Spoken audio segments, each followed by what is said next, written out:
Hi, welcome to SBR Videos. I'm Peter Loshak. We are previewing Week 1 in the NFL with Justin Batt. Brand new guest to our videos. He comes to us from IlluminatiSports.ca. Illuminati, the world domination conspiracy guys who run the world, and now they're getting involved with sports handicapping, and we're going to discuss 3 NFL games with him this week. The first one's going to be Washington and the Houston Texans. Justin Batt, thanks for being back with us. Thank you very much, Peter. It's nice to be back. All right, so before we get into this first game, we'll see what you have to say about it. Give a plug for IlluminatiSports.ca. IlluminatiSports.ca is a professional sports handicapping service. We're based out of Canada. We've been open since 2012. So far, absolutely 0 client complaints. And we have an NFL pass for an incredible value of $249.99 American, as opposed to what those crazy other cappers are charging, who claim they've been in the industry for 20 plus years. With all due respect to them, it's out with the old and in with the new. Let's get to the pick. All right, let's get to the pick. Washington-Houston is the first game we're going to discuss here. Houston is a 3-point home favorite, and that line's gone up a little bit. I saw it at 2.5 a few days ago. And, the big question for Washington this year, which I guess is going to be answered pretty quickly, is the health and effectiveness of RG3. And, I guess your opinion on this line is based mostly on that. If you think he's basically okay at close to full strength, you think that Washington in the opening weeks will be a good bet. If you think that he's really not at the level that he needs to be and that his mechanics are off, as I kind of think, then maybe you might think that Washington would be a good bet against. Now, Houston is an interesting case. Obviously they have some fearsome components on defense. They also don't have a great quarterback situation at all. Ryan Fitzpatrick is perfectly healthy, but that's not really the problem with him. It's other issues with him. So there's definitely questions for Houston for sure, but their defense is good. And my thought is just fade RG3, and in this spot, Houston -3 is good enough for me. What do you think? Houston -3? Well, let me begin by saying the following 3 words for this one, Peter. Proceed with caution. Okay. To us, as well as every other sports bettor, we're going, what the F, when we're seeing this bizarre line.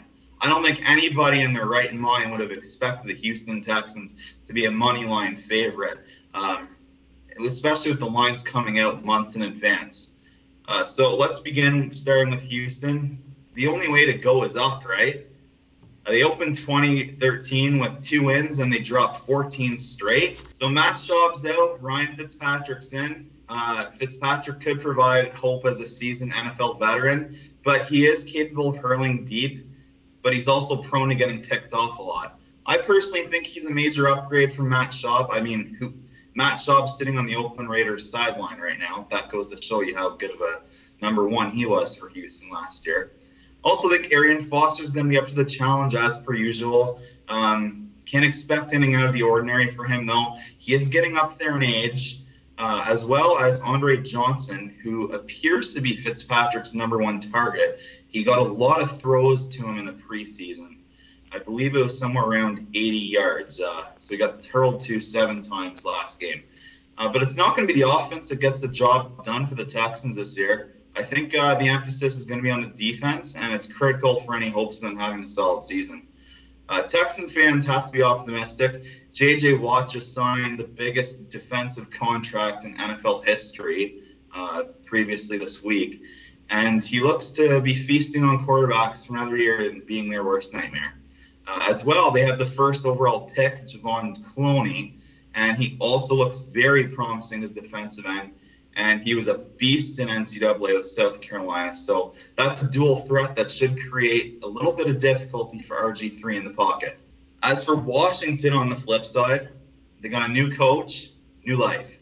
Perhaps. They were 3-13 last season. Goodbye, Mike Shanahan tandem, and hello, Josh Gruden. Alfred Morris looks to be in tip-top shape in the preseason. You can't really expect anything less for week 1. Deshaun Jackson, huge addition in the offseason, and Pierre Garçon, they're going to be the targets for RG3. But even with the changes in Washington, RG3 struggled in the preseason. He went 12 for 20 for 141 yards with 2 interceptions. So the big question mark will be the offensive line for the Skins, which was nothing short of weak in 2013.